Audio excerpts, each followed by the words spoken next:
Shalom, hari ini kita akan belajar tentang kateketika. Biarlah pembelajaran hari ini boleh memberkati kita dan kita akan menyimak materi pembelajaran ini dan pastilah ada hal yang menarik, hal-hal yang penting untuk kita ketahui di dalam pembelajaran kateketika ini.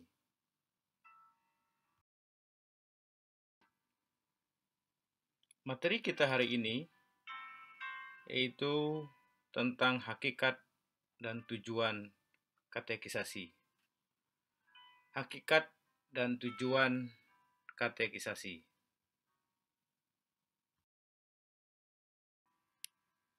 Sebelum kita memulai lebih jauh, kita akan mengingat kembali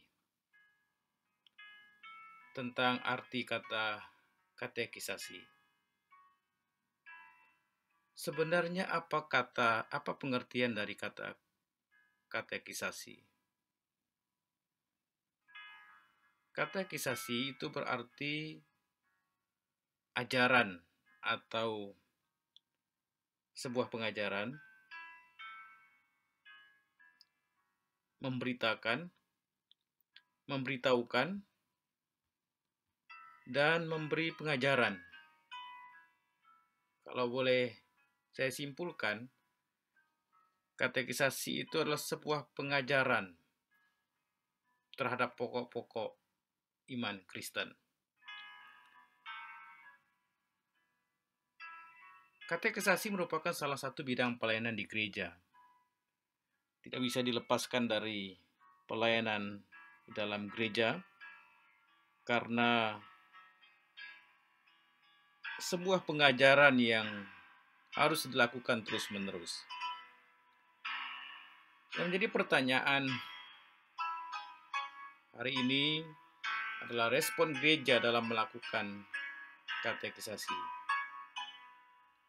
Ada gereja yang melakukan katekisasi itu diberikan kepada orang-orang yang baru percaya atau jemaat baru yang akan dibaptis. Sebelum mereka dibaptis, mereka mempersiapkan diri dengan pelajaran-pelajaran tertentu yang disebut dengan pokok iman Kristen. Dan setelah mereka dibaptis, tidak ada lagi pengajaran yang diberikan kepada mereka. Ini menarik untuk dipelajari. Ada apa?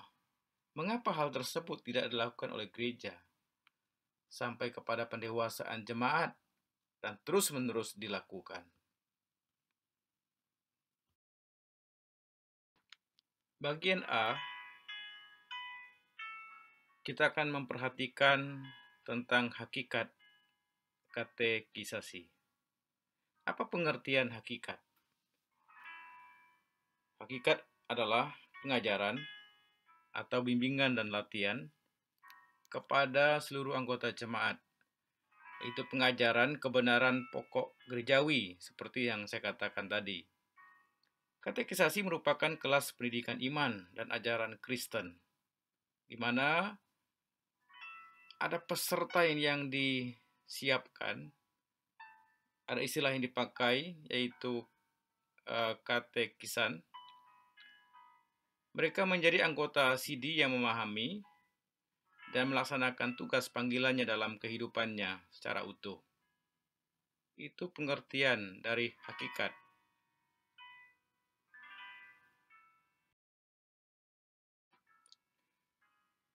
Yang kedua, kita akan melihat beberapa pandangan terhadap hakikat katekisasi. Yang pertama, pandangan dari gereja ortodok. Seperti apa gereja ortodok memberikan pengertian tentang hakikat katekisasi? Gereja ortodok memandang katekisasi sebagai usaha memimpin anggota gereja ke dalam misteri-misteri atau rahasia yang kekal. Dari hal tersebut ada indikasinya. Akhirnya tercipta pandangan dari mereka yang mengatakan kalau pengudusan itu lebih penting daripada pengetahuan akan apa yang diajarkan oleh gereja. Jadi mereka menganggap pengudusan lebih penting setelah mereka mengetahui arti dari kata katekisasi.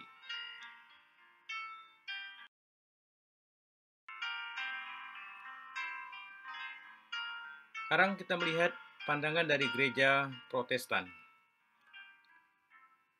Gereja Protestan memandang katekisasi itu sebagai pemberitaan dalam bentuk pengajaran. Lalu disebut juga sebagai jembatan yang menghubungkan baptisan dan perjamuan kudus sebagai pembentukan kepribadian keagamaan yang khas atau sebagai proses di mana nanti pada akhirnya seorang yang sudah belajar itu sebagai pribadi yang bertumbuh ke arah Kristus. Itu pandangan gereja Protestan. Jadi harapan atau pandangan mereka, orang yang akan terus-menerus belajar katekisasi itu mereka akan bertumbuh ke arah Kristus.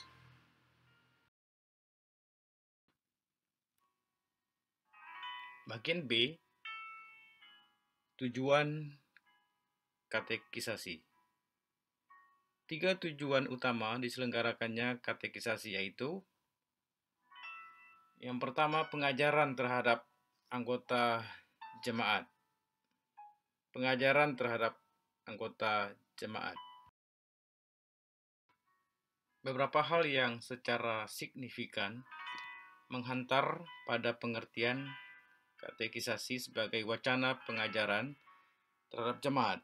Yang pertama, dasar Alkitab untuk menyelenggarakan katekisasi itu dapat kita lihat dalam Injil Matius 28 ayat 20. Dan ajarlah mereka melakukan segala sesuatu yang telah kuperintahkan kepadamu, dan ketahuilah aku menyertai kamu senantiasa sampai pada akhir zaman. Kata ajarlah mengacu kepada pengertian dari katekisasi. Mengapa diselenggarakannya katekisasi? Karena ada kata ajarlah, itulah dasar Alkitab. Lalu hal yang bagian yang ke B, tenaga katekit gereja. Dalam sejarah perkembangan gereja, tenaga katekit telah disiapkan oleh gereja tertentu atau sebuah sekolah teologi, kecuali bagi gereja Roma Katolik ada perbedaan di dalam mempersiapkan tenaga katekit ini.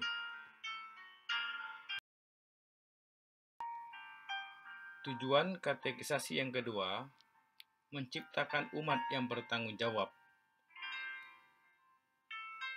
Jadi tujuan katekisasi yang kedua, supaya umat yang sudah menerima pengajaran itu bertanggung jawab.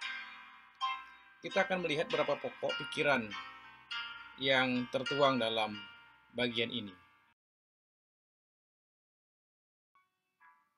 Bagian A, dasar Alkitab.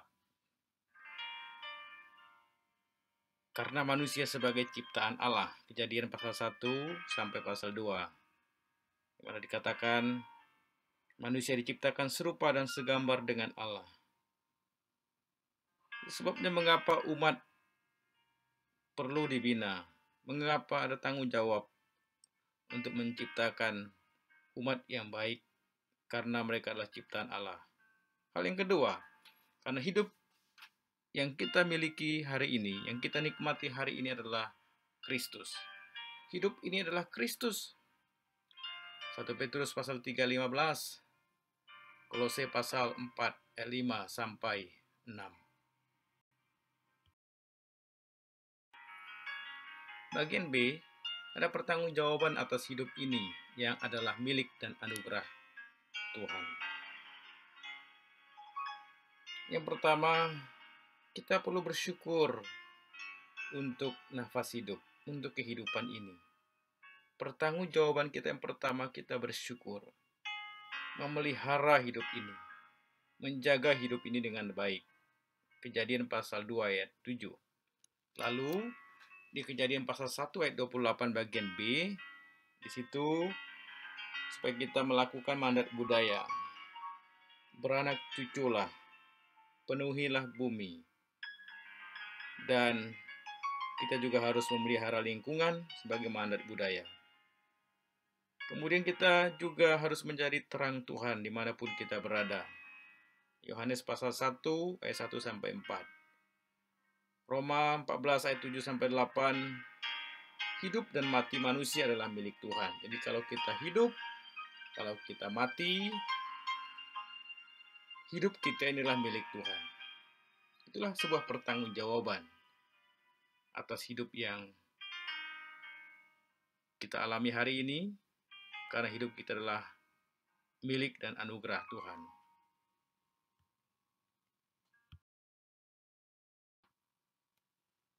Bagian C, tanggung jawab manusia kepada Allah. Artinya melalui katekisasi manusia diajar untuk bertanggung jawab kepada Allah, segala sesuatu yang telah diciptakan, dan tanggung jawab terhadap sesama. Jadi bukti kita bertanggung jawab kepada Allah, kita juga bertanggung jawab kepada ciptaannya dan kepada sesama manusia. Tujuan katekisasi yang ketiga, melaksanakan tanggung jawab terhadap jenis-jenis katekisasi. Yang pertama, tanggung jawab katekisasi keluarga, disebut juga dengan katekisasi domestik. Dalam penekanan ini, tanggung jawab ini lebih kepada orang tua sebagai pendidik dan pembina. Memang tidak dapat dipungkiri, mulai dalam sejarah gereja, dalam Alkitab juga dikatakan bahwa pendidikan itu dimulai dari keluarga. Poin B, tanggung jawab penyelenggaraan jenis katekisasi sekolah. Kalau yang pertama tadi keluarga, sekarang yang kedua atau bagian B tentang sekolah. Disebut juga dengan katekisasi skolastik. Penekanan dari katekisasi ini yaitu kepada guru pendidikan agama Kristen untuk memberi pengajaran. Oleh karena itu, guru pendidikan agama Kristen memegang peranan penting dalam mengajarkan pokok-pokok iman Kristen di sekolah. Kemudian poin C, tanggung jawab jenis katekisasi kepada gereja, yang kita kenal juga dengan istilah katekisasi eklesialistik. Dengan dasar gereja sebagai pengemban amanat penyelenggaraan pengajaran, mempersiapkan calon baptisan sampai mereka menjadi warga gereja yang kuat secara doktrinal dan bertanggung jawab atas kehidupan mereka secara pribadi, bahkan ketika mereka ada di dalam gereja.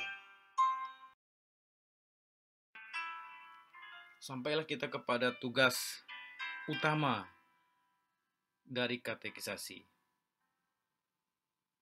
Apa tugas utama sebenarnya yang perlu kita ketahui? Yang pertama, memberitakan firman Allah dan mewartakan Kristus. Jadi itu tugas dari mengapa katekisasi itu perlu di gereja, karena firman yang diberitakan, Kristus yang diwartakan. Supaya orang yang mengikuti katekisasi ini, mereka bisa bertumbuh secara pribadi, dan mereka dapat mewartakan Kristus kepada dunia ini.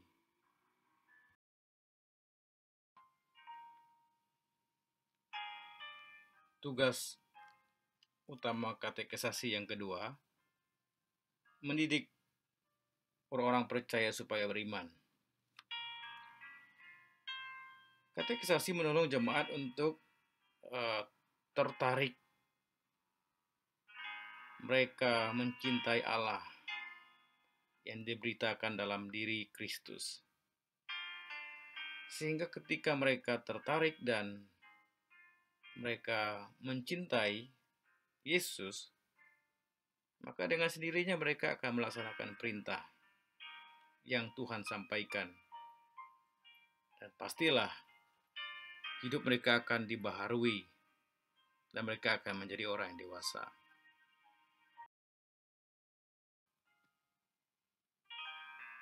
Lalu yang ketiga dari tugas utama katekisasi yaitu mengembangkan iman. Bukan hanya dalam mendidik, tetapi juga iman perlu dikembangkan sebagai suatu sarana supaya jemaat bisa bertumbuh dan berkembang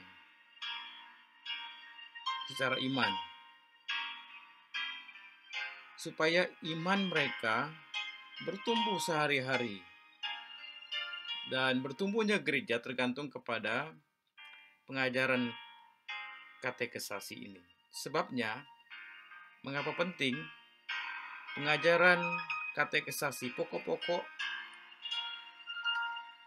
iman Kristen ini perlu diajarkan supaya jemaat itu kuat dalam doktrinal dan juga mereka kuat menghadapi setiap masalah. Karena mereka dikembangkan iman untuk mengerti kehendak Allah dalam hidup mereka.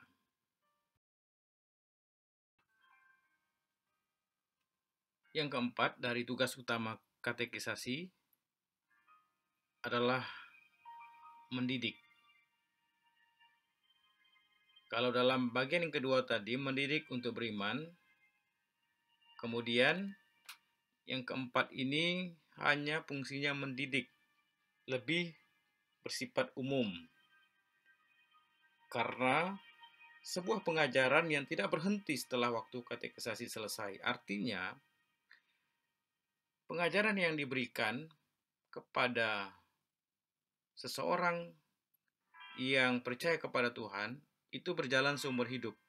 Dalam arti sepanjang hidup, seseorang itu perlu dididik, harus menerima pengajaran tentang Tuhan.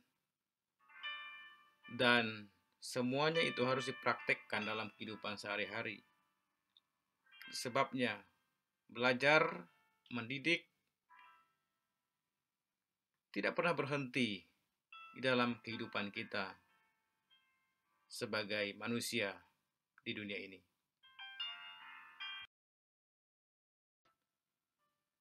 Sampailah kita kepada kesimpulan pembelajaran kita tentang hakikat dan tujuan katekisasi. Poin penting kita hari ini adalah katekisasi itu memperlengkapi jemaat. Mengapa penting untuk terus-menerus dilakukan? Jemaat akan diperlengkapi, mereka merasa dipelihara, ada persekutuan, sehingga akhirnya mereka saling mengasihi dan saling melayani. Lalu hal yang kedua, supaya jemaat atau orang-orang percaya saling mengasihi di dalam Kristus, berbagi pengalaman, kesaksian hidup. Bagaimana mereka bisa bertumbuh, disembuhkan dari sakit penyakit, lepas dari malapetaka, pengalaman-pengalaman yang perlu di-sharingkan menjadi berkat, sehingga mereka saling memperlengkapi.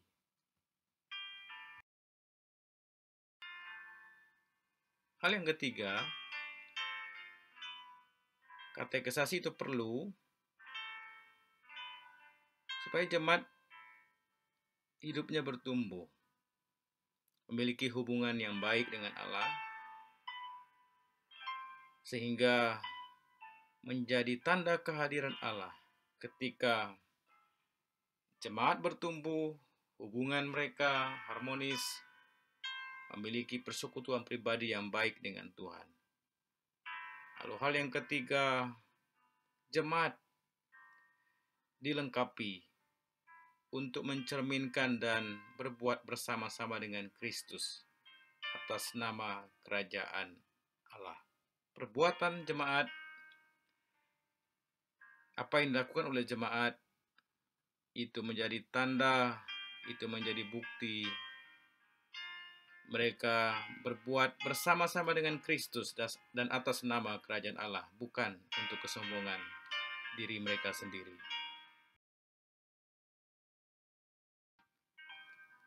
Saya percaya dan berharap hari ini setelah kita mendengar penjelasan dari pembelajaran ini memberikan inspirasi bagi kita dan sekaligus penekanan penting bahwa pembelajaran, mengajar, memberitakan, mendidik anggota jemaat itu tidak berhenti ketika mereka sudah menerima baptisan. Tapi itu harus dilakukan terus-menerus. Dilakukan seumur hidup. Sampai pada akhirnya mereka menjadi dewasa, memiliki hubungan yang baik dalam Tuhan, mencintai Tuhan, dan hidup mereka memuliakan Tuhan. Kiranya pembelajaran kita hari ini dapat menjadi berkat dan nama Tuhan dipermuliakan. Terima kasih atas perhatiannya. Shalom.